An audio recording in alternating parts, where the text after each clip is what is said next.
yung sitwasyon namin ni Lucas and there's nothing I can do about it. I just don't want to fail, Dad. Thank you, Dad. For everything. Alamin niyong dalawa kung ano ang kaugnayan ni Elias sa San Rafael. Narinig kita kanina, nagtatanong ka tungkol kay Elias Delgado. May alam ako tungkol sa kanya. Hindi libre ang impormasyon ko. May kailangan kang malaman. Kailangan mo itong upuan tungkol to sa tatay mo. Nakuha ko yan sa mga gamit ni Dad dito sa ospital.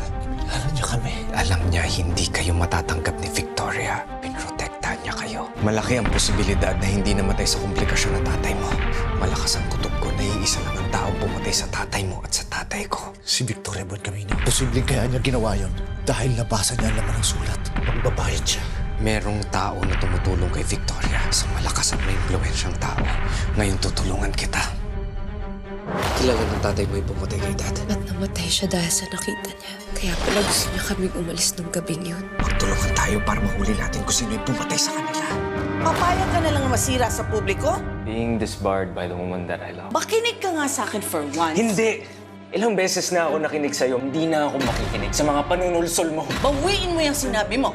Si Victoria ang nasa likod ng lahat ng to. Wala na siyang kawala. Pagpapayarin natin siya. Hanggang kailan ka ba magkukunwari na ikaw ang biktima? Huwag mong isisi sa akin ang mga kamalasan. Malaki ang naging parte mo sa paghihirap ko. Kaya huwag mong sabihin na sinira ko ang buhay mo. Siya ang nanay ni Elias Delgado. Bel Delgado. Siya ang unang babaeng minahal ni Javier. Tina-target tayo ni Elias Delgado. Alam ko na kung bakit. Elias is your half-brother. At paano naman nangyari yun? Si Isabel, inakit niya si Javier bago kami ikinasal. Sinubukan na niya kaming sirain ng papa mo. Pero hindi siya nagtagumpay dahil ako ang mahal ni Javier. Patay na si Isabel. So it's just us against Elias Delgado. You know what to do. Be a monster. Nakausap ko si Elias. Nabanggit niya sa akin na magtutulungan kayo para ipahuli si Victoria. Pumapayag na ako sa gusto mo. Tutulong ako sa inyo ni Elias.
Handa na akong makaharap ulit ng mga Buencamino. At hindi ako papayag na makawala sila sa pangalawang pagkakataon. Salamat, Olivia. Gawin natin to para sa mga magulang natin. Hindi para sa ating dalawa.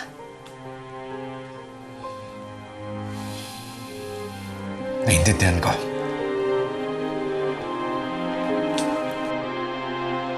Olivia? Tumbalan sa sniper niya, di ba? Hindi ito tumama sa kotseng sinasakyan ni Olivia. Meron lang akong gustong sabihin sa'yo. Maiintindihan kita kung hindi ka maniniwala sa akin. Pero para na rin to sa kaligtasan mo.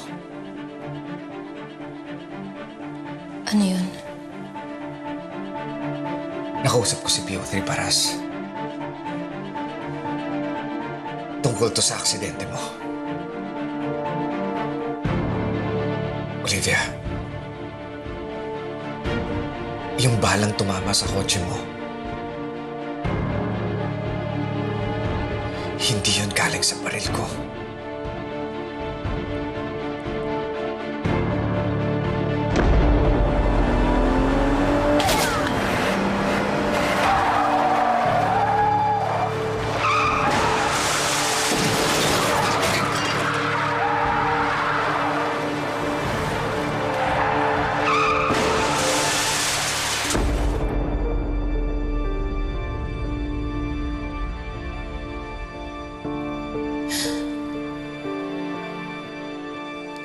Hindi ko yung bumaril sa sasakyan ko.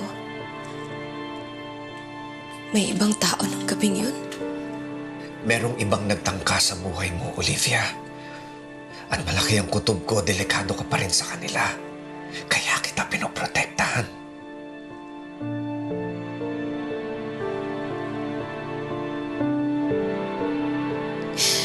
Sino sa tingin mo yung kasabot ng mga Buen Camino? Hindi ko kilala. Inaalam ko ngayon kung sino siya.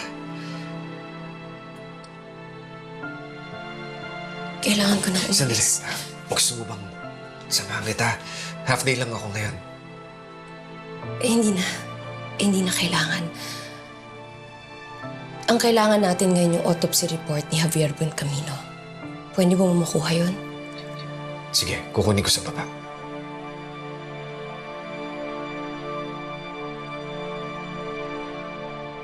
We cannot let him beat us at our own game.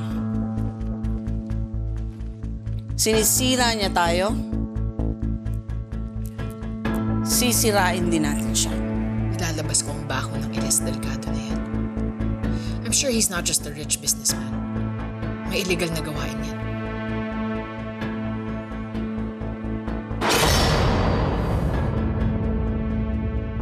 Marami na ba kayong alam tungkol sa mental health?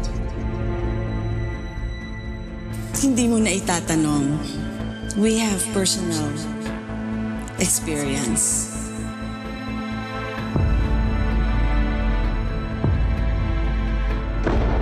Ako at ang representative ko. Actually, nandito siya. Miss Olivia Buen Camino.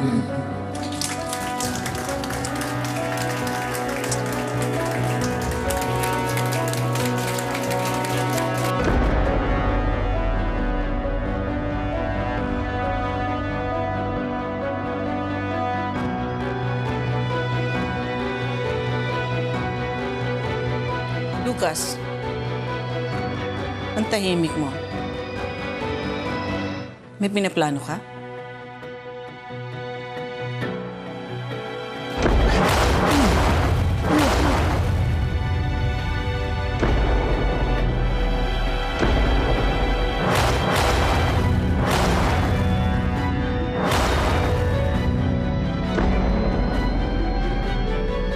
Matrami.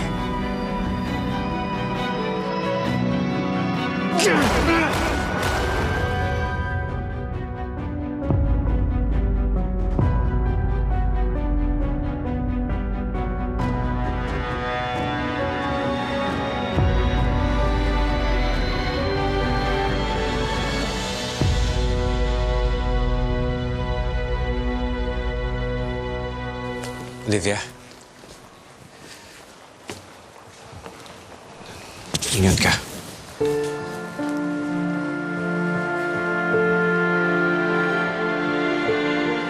Kailan mo ba makikita na akong para sa'yo, Philip? Ano bang kailangan kong gawin para mahalin mo ulit ako?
Elias Delgado speaking.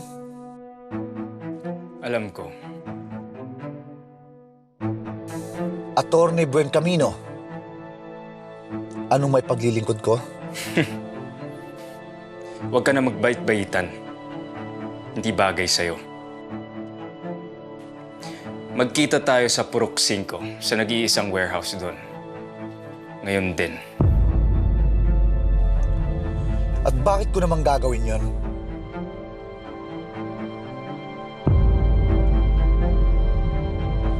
Dahil kasama ko si Olivia. Ano? At kung hindi ka pumunta, hindi mo na siya makikita ulit. Nasa iyo rin yun. Ano ginawa mo kay Olivia?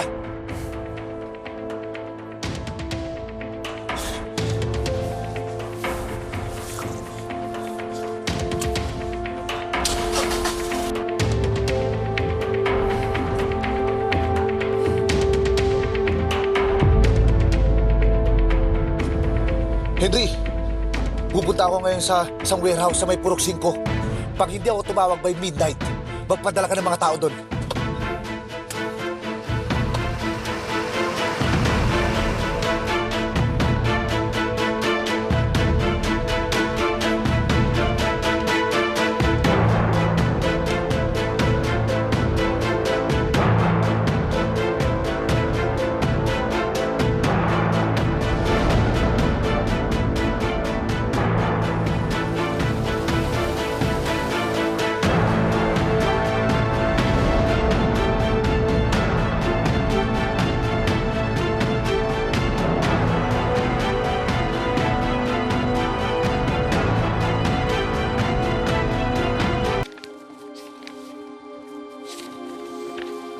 Philip, Ginong, kala ko half day ka ngayon.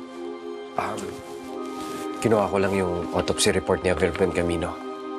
Bakit? Ano meron? Ginong, ang hinala kasi namin ni Elias, hindi siya namatay sa post-op complication. Eh, ano pala? Hindi ano, sino. Ito yung inaalam namin ni Elias ngayon kasi sa tingin namin may foul play. Merong pumatay sa kanya.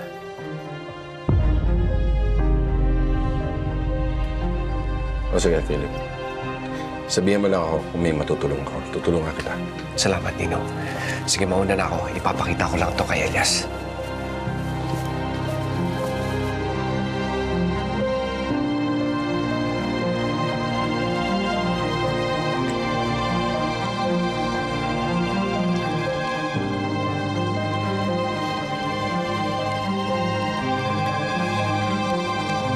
I will give you a night to remember, Philip.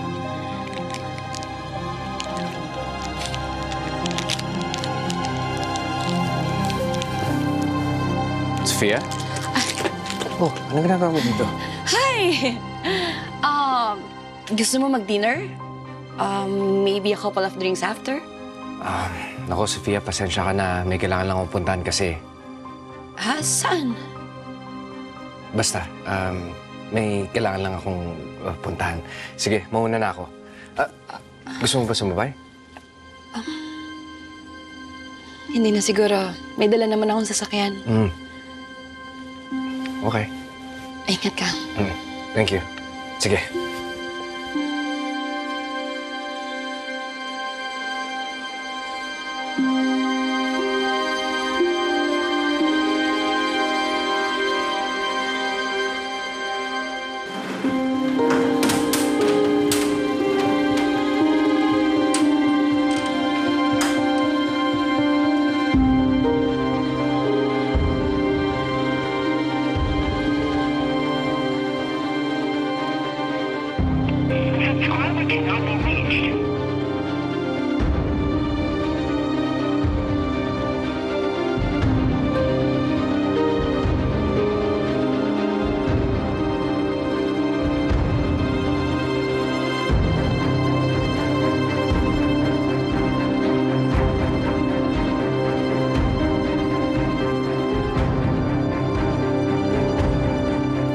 Meron lang akong gustong sabihin sa'yo. Para na rin to sa kaligtasan mo. Nakausap ko si Pio Triparas. Tungkol to sa aksidente mo. Yung balang tumama sa kotse mo. Hindi yun galing sa baril ko. Napakalaki ng galit at sama ng loob ko kay Philip. Dahil akala ko siya ang dahilan kung bakit ako na-aksidente ng gabing yun. Pero hindi siya. At kung wala siya nun, sigurado patay na ako ngayon.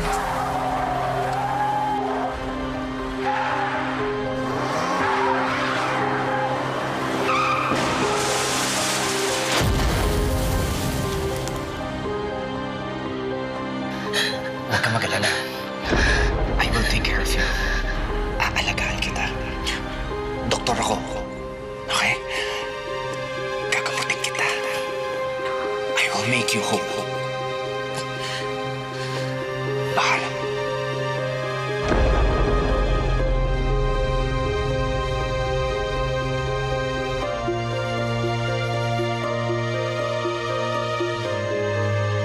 Elias, nandito ako sa Calle Mariposa ngayon.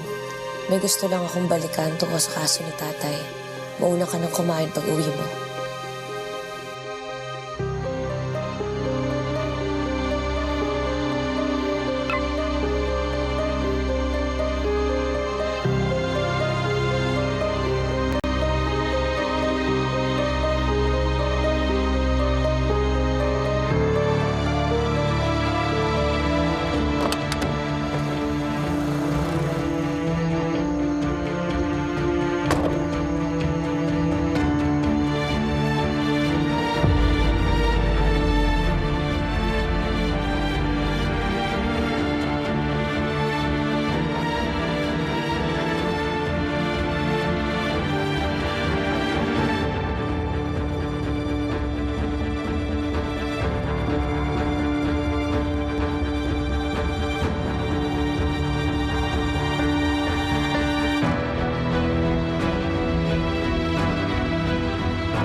Tay, alam ko hindi kayo matatahimik hanggat hindi ko nakukuha ang hustisya para sa'yo. Naniniwala akong may dahilan kung bakit ako itinuturo sa kala na to.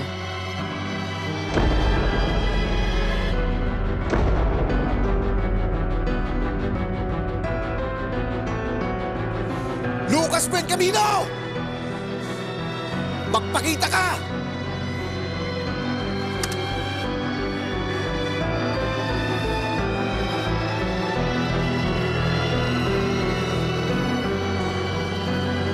Ilabas mo si Olivia! Pag may ginawa kang masama sa kanya, papatayin kita!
Hayop ka. Magbabayad ka sa ginawa mo sa akin. Wala pa nga akong ginagawa sa'yo. Pag nakawala ako dito, papatayin kita. Sa tingin mo, hahayaan kong makawala ka. Hayop ka, pakawalan mo ako dito. Papakawalan kita. Pero dudurugin muna kita.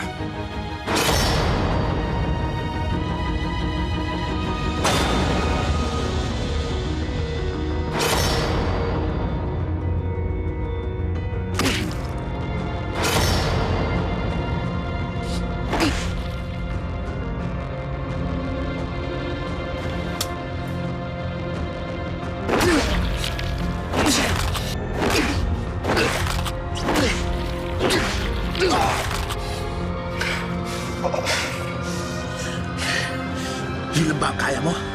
Ha? Mas malakas pa rin akong sumapak sa'yo. Naalala mo?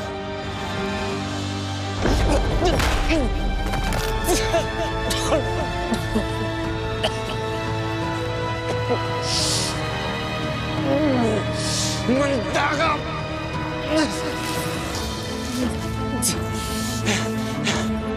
Humanda ka, papatayin! Ikaw yun. Magbabayad ka sa ginawa mo, Elias!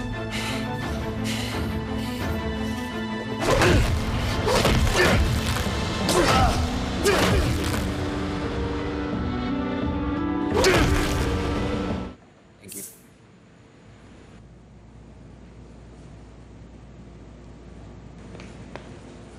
Olivia?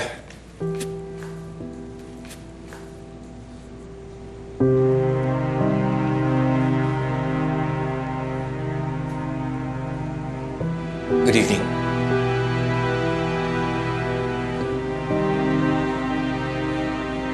Alam mo ba kung kailan makakauwi si Elias? Hindi ko alam. Kanina tinatawagan ko siya pero out of coverage area. Wala siyang signal siguro kung nasan siya. Antayin mo na lang. Sige. Salamat.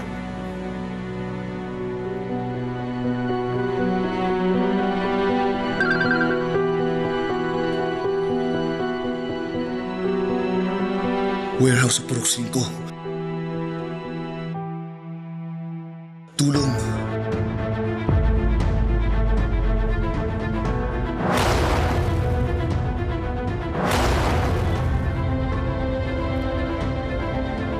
Olivia, bakit?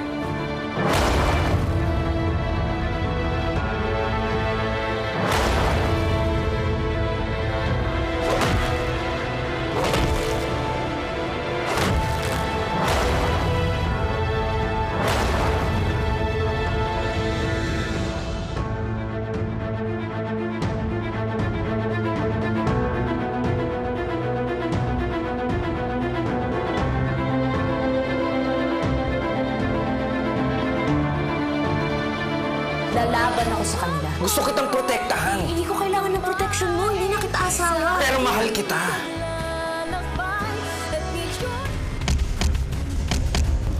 Mahal ko si Elias. Hindi ka pwedeng pumunta doon. Alam mo na delikado. Lucas is in trouble. Sabi ko naman sa'yo, huwag mo akong papakawalan Buen Camino.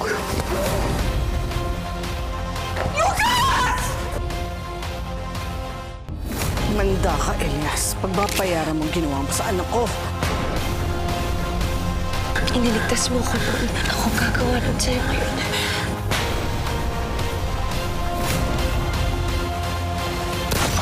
Ayoko makulong! Hindi ko alam kung anong gagawin ko! Olivia, huwag kang bibitaw ha. Laban lang. Ayoko nang makapanggulo pa si Olivia sa akin o sa pamilya. Iligpit mo na siya.